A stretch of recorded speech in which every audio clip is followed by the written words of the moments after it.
ശരിയായി, ഞാൻ നിങ്ങളെ ശ്രദ്ധിച്ചതുമില്ല. ഞാൻ ഇവിടെ എന്റെ മുഖത്ത് നോക്കിട്ട്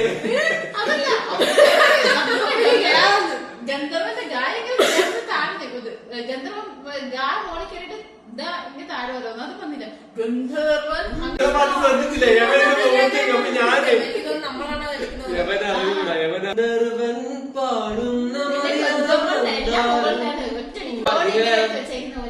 നിങ്ങൾ പാടിയ മന്ത്രത്തെ ചിരി തൊട്ടു